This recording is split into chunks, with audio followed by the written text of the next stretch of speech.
उम्र तेरा नाम जपा, क्या यही मेरा नसीब था? क्या तेरे नाम में इतनी भी शक्ति नहीं कि एक दीन को एक रोटी दिला सके? आज मुझे पता लग गया कि मंदिरों में पत्थर तो हैं, पर भगवान नहीं। अगर भगवान होता तो वह उन लड्डुओं को मिट्टी बना देता जो भूखे को नहीं मिल सके। अब मैं कहां जाऊं, किससे मांगूं? अब इस संसार में कहीं कोई ईश्वर नहीं रहा, सब पाखंड है, सब दिखावा है। माधव सिसकियां लेते हुए जमीन पर लेट जाता है। उसकी सांसें उखड़ रही हैं।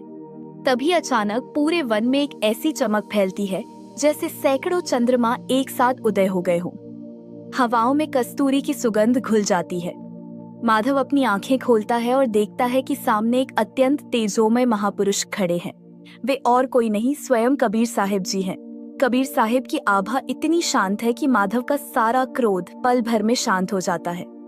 कबीर साहिब उसके समीप बैठते हैं और उसके सिर पर अपना करुण हाथ रखते हैं।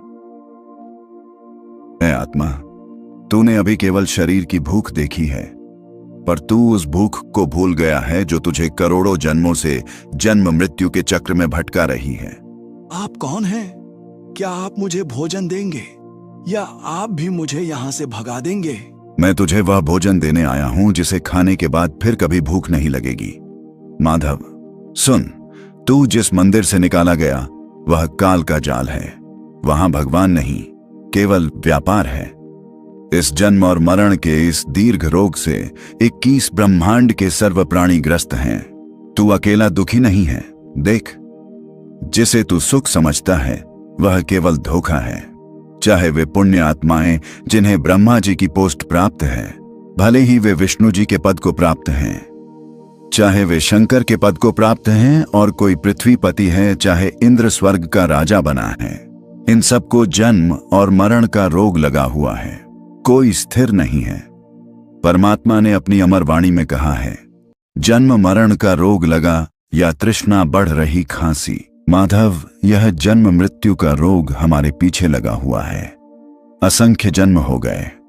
हमने जन्मते और मरते हुए कितने शरीर बदले, इसका कोई हिसाब नहीं। जिस समय भी मानव शरीर प्राप्त होता है तो हमारे को जो भी जिस समाज में जन्म हम प्राप्त करते हैं, उन्हीं क्रियाओं को, उन्हीं पूजाओं को हम बचपन से ही प्रारंभ कर देते हैं। हम भेड़ चाल में चलते हैं। जो दुनिया कर रही है वही हम करते हैं। और माया जोड़ने की हमारी जो वृत्ति है, स्वभाव है, यह सदा से बना हुआ है।